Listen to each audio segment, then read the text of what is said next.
Hello साथियों, आप सभी लोग कैसे हैं। उम्मीद है बहुत अच्छे होंगे, अपनी तैयारी को भी अच्छी तरीके से कर ही रहे होंगे। आज की यह क्लास है आप लोगों के लिए सुपर टेट से संबंधित जिसमें हम करने वाले हैं कंप्यूटर की MCQ के कुछ क्वेश्चंस जो आपके लिए काफ़ी इंपॉर्टेंट रह सकते हैं आपके एग्जाम के लिए। तो आप लोगों को लगातार क्लास में बने रहना है और एक बार सेशन को शेयर कर लीजिए अपने साथियों के साथ में। उसके बाद में हम शुरू करते हैं अपनी आज की मोस्ट इंपॉर्टेंट क्वेश्चनों की बेहतरीन क्लास। तो चलिए शुरू करते हैं क्लास को। नए जुड़ रहे हैं चैनल पर तो चैनल को सब्सक्राइब कर लीजिए और वीडियो को एक बार सभी लोग लाइक जरूर कर लीजिएगा। तो देखते हैं पहला क्वेश्चन कौन सा है कंप्यूटर का सुपर टेट के लिए। पहला क्वेश्चन है, निम्नलिखित में से किसे कंप्यूटर का पितामह कहा जाता है। काफ़ी इंपॉर्टेंट क्वेश्चन है। तो ऑप्शन नंबर 1 है Herman Hollerith, option number B है चार्ल्स बेबेज और ऑप्शन नंबर सी है बेल्स पास्कल और ऑप्शन नंबर डी है जोसेफ येक यूर्ड। तो बताइए इन चारों में से कौन सा ऑप्शन सही हो जाएगा। निम्नलिखित में से किसे कंप्यूटर का पितामह कहा जाता है, तो इसका जो सही आंसर होगा वो जाएगा ऑप्शन नंबर बी। कंप्यूटर का पितामह कहा जाता है चार्ल्स बेबेज को, तो ऑप्शन नंबर बी बिल्कुल सही हो जाएगा। अगला क्वेश्चन है, कंप्यूटर के विकास में सर्वाधिक योगदान किसका है। आप लोगों को बताना है कंप्यूटर के विकास में सर्वाधिक योगदान किसका है। पहला ऑप्शन है हरमन होलेरिथ का, दूसरा ऑप्शन है चार्ल्स बेबेज का, जबकि तीसरा ऑप्शन है बेल्स पास्कल का और चौथा ऑप्शन है वान न्यूमन का। तो इस क्वेश्चन का सही आंसर हो जाएगा ऑप्शन नंबर डी। कंप्यूटर के विकास में सर्वाधिक योगदान है नंबर डी बिल्कुल सही होगा, वान न्यूमन। अगला क्वेश्चन है, प्रथम अंकीय कंप्यूटर के ब्लूप्रिंट के विकास में सर्वाधिक योगदान किसका है। सभी लोग आंसर करिए क्वेश्चन नंबर 3 का। प्रथम अंकीय कंप्यूटर के ब्लूप्रिंट के विकास में सर्वाधिक योगदान किसका है। तो पहला ऑप्शन है हरमन होलेरिथ, दूसरा ऑप्शन है चार्ल्स बेबेज, तीसरा ऑप्शन है बेल्स पास्कल और चौथा ऑप्शन है विलियम बुरोज। तो सभी लोग आंसर करिए। चौथा ऑप्शन क्या है, विलियम बुरोज। तो बताइए इन चारों में से कौन सा ऑप्शन सही हो जाएगा क्वेश्चन नंबर 3 का। इसका हो जाएगा ऑप्शन नंबर बी, क्या होगा, चार्ल्स बेबेज। इसका सही आंसर हो जाएगा option number B, Charles Babbage. देखते हैं अगला क्वेश्चन। क्वेश्चन है, सर्वप्रथम आधुनिक कंप्यूटर की खोज कब हुई। आप लोगों को बताना है कि सबसे पहले आधुनिक कंप्यूटर की खोज कब हुई थी। पहला ऑप्शन है 1946, दूसरा ऑप्शन है 1950, तीसरा ऑप्शन है 1960, चौथा ऑप्शन जो है वह है 1965। तो इन चारों ऑप्शनों में से बताइए सही आंसर क्या होगा। सर्वप्रथम आधुनिक कंप्यूटर की खोज कब हुई थी, तो इसका सही आंसर हो जाएगा ऑप्शन नंबर ए। सर्वप्रथम आधुनिक कंप्यूटर की खोज हुई थी 1946 में, तो ऑप्शन नंबर ए इसका बिल्कुल सही आंसर हो जाएगा। अगला क्वेश्चन है, कंप्यूटर की भौतिक बनावट कहलाती है। कंप्यूटर की भौतिक बनावट क्या कहलाती है। सॉफ्टवेयर कहलाती है, हार्डवेयर कहलाती है, फार्मवेयर कहलाती है या फिर ह्यूमन वेयर कहलाती है। तो सभी लोग एक बार आंसर करिए इस क्वेश्चन का। कंप्यूटर की भौतिक बनावट क्या कहलाती है। सुपर टेट के लिए मोस्ट इंपॉर्टेंट यह क्लास रहने वाली है, क्योंकि ये हम सुपर टेट के लिए सारे के सारी क्लासें करवाएंगे कंप्यूटर की, सिर्फ सुपर टेट के लिए करवाने वाले हैं। आप लोग इसको याद रखना। इसी प्रकार के क्वेश्चन आपको देखने को मिलेंगे एग्जाम में। तो जितने भी लोग जुड़ चुके हैं क्लास में, एक बार क्लास को शेयर कर लीजिए और वीडियो को लाइक कर दीजिए और इस क्लास को अपने उन सभी साथियों के पास में भेज दीजिए जिनको सुपर टेट या फिर यूपी टेट सी टेट की तैयारी करनी है। तो काफ़ी इंपॉर्टेंट क्लास है यह। तो इसका जो सही आंसर हो जाएगा वो जाएगा ऑप्शन नंबर बी। कंप्यूटर की भौतिक बनावट कहलाती है हार्डवेयर। ऑप्शन नंबर बी बिल्कुल सही होगा, हार्डवेयर कहलाती है कंप्यूटर की भौतिक बनावट। अगला क्वेश्चन है, कंप्यूटर के संचालन में प्रयुक्त प्रोग्राम नियम तथा कंप्यूटर क्रियाओं से संबंधित अन्य लिखित सामग्री को कहा जाता है। तो सभी लोग एक बार आंसर करिए क्या कहा जाता है। कंप्यूटर के संचालन में प्रयुक्त प्रोग्राम नियम तथा कंप्यूटर क्रियाओं से संबंधित अन्य लिखित सामग्री को क्या कहा जाता है। पहला ऑप्शन है सॉफ्टवेयर, दूसरा ऑप्शन है हार्डवेयर, तीसरा ऑप्शन है नेटवर्क और चौथा ऑप्शन है फार्मवेयर। तो काफ़ी अच्छा और इम्पॉर्टेंट क्वेश्चन हम लोग इसको कह सकते हैं। इस क्वेश्चन का जो सही आंसर हो जाएगा वो जाएगा ऑप्शन नंबर ए। उसको हम कहते हैं सॉफ्टवेयर। क्या कहते हैं, सॉफ्टवेयर। ऑप्शन नंबर ए सही हो जाएगा, सॉफ्टवेयर। अगला क्वेश्चन है, कंप्यूटर का नियंत्रक भाग कहलाता है।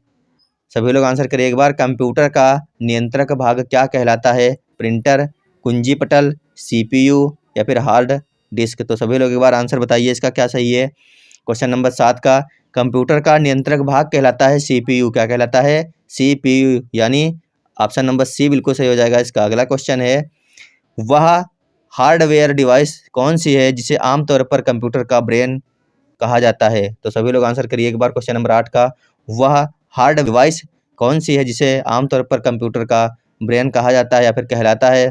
पहला ऑप्शन है रैम चिप, दूसरा ऑप्शन है डाटा इनपुट, तीसरा ऑप्शन है सीपीयू और चौथा ऑप्शन है एएलयू। तो सभी लोग आंसर करेंगे इनमें से कौन सा ऑप्शन हो जाएगा सही।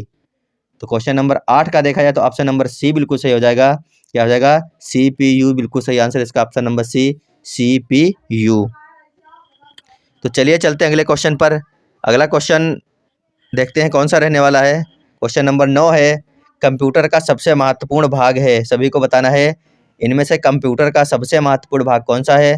पहला ऑप्शन है CPU, दूसरा ऑप्शन है कीबोर्ड, तीसरा ऑप्शन है डिस्क और चौथा ऑप्शन है प्रिंटर। सारे के सारे कंप्यूटर बेसिक के सारे क्वेश्चन है कंप्यूटर बेसिक के, जो आपके सिलेबस में दिया गया है। कंप्यूटर बेसिक से आपके एग्जाम में 5 क्वेश्चन पूछे जाने की संभावनाएं हैं।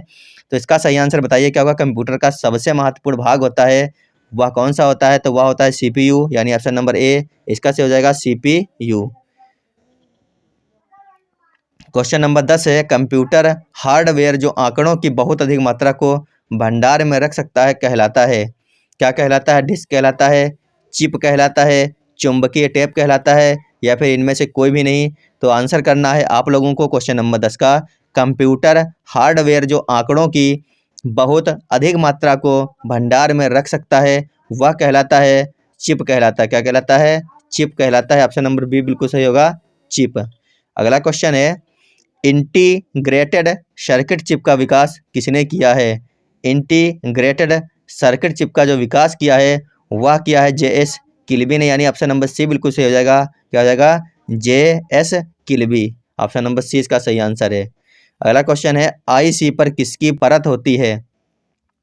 आंसर करना है IC पर किसकी परत होती है। पहला ऑप्शन है सिलिकॉन की, दूसरा ऑप्शन है निकिल की, तीसरा ऑप्शन है आयरन की और चौथा ऑप्शन है कॉपर की।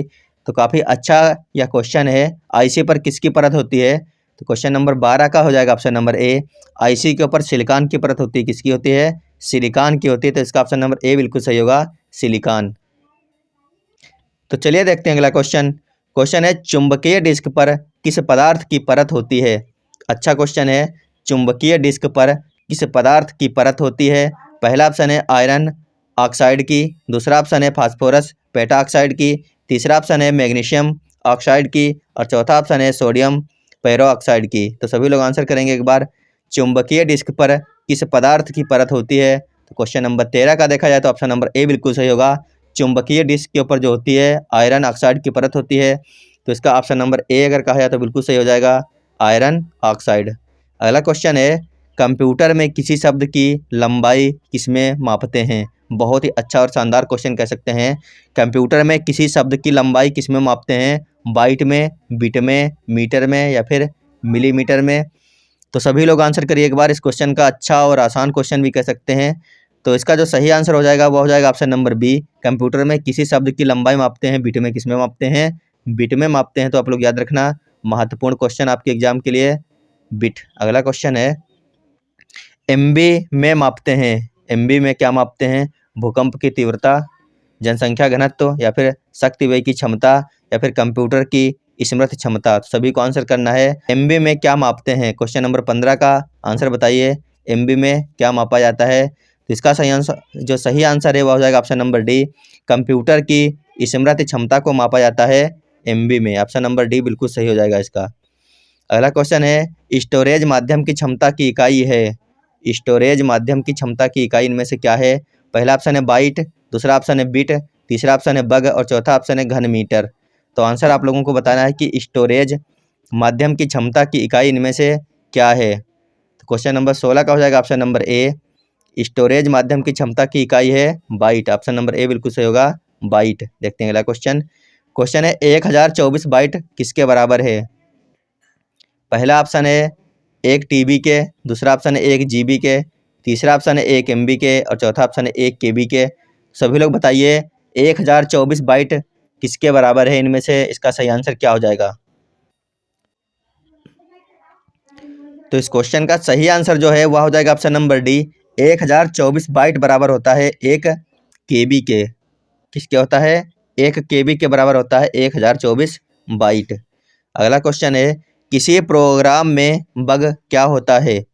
किसी प्रोग्राम में बग क्या होता है। बहुत ही अच्छा शानदार क्वेश्चन। पहला ऑप्शन है स्टेटमेंट, दूसरा ऑप्शन है एरर, तीसरा ऑप्शन है सिग्नेचर और चौथा ऑप्शन है बी और सी दोनों। तो आंसर आप लोगों को बताना है कि किसी प्रोग्राम में बग क्या होता है। तो इसका सही आंसर हो जाएगा ऑप्शन नंबर बी, बग क्या होता है, एरर होता है। क्या होता है? एरर होता है, बग।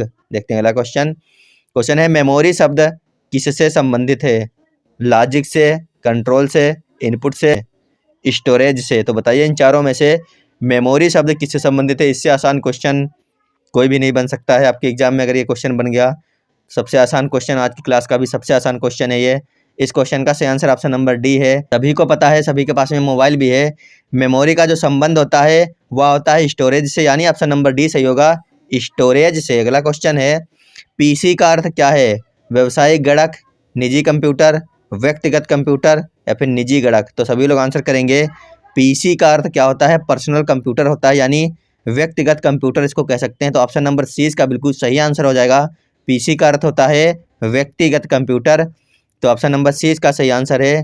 तो दोस्तों ये थी आज की हमारी आपके लिए 20 क्वेश्चनों की महत्वपूर्ण कंप्यूटर से संबंधित एमसीक्यू की क्लास। अगर आपको क्लास अच्छी लगी हो तो वीडियो को लाइक कर दीजिएगा, सेशन को अपने सभी जानने वालों के पास में ज़रूर शेयर कर दीजिएगा। आप लोगों के सपोर्ट की बहुत ज़्यादा ज़रूरत है इस समय। और जितने भी लोग चैनल पर नए जुड़े हैं, अगर आपको क्लास अच्छी लगी है तो चैनल को सब्सक्राइब करना बिल्कुल भी ना भूलिएगा। तो अभी के लिए धन्यवाद। लगातार अपनी तैयारी को जारी रखिए हमारे साथ में। Bye bye. अपना ध्यान रखिए और तैयारी को करते रहिए।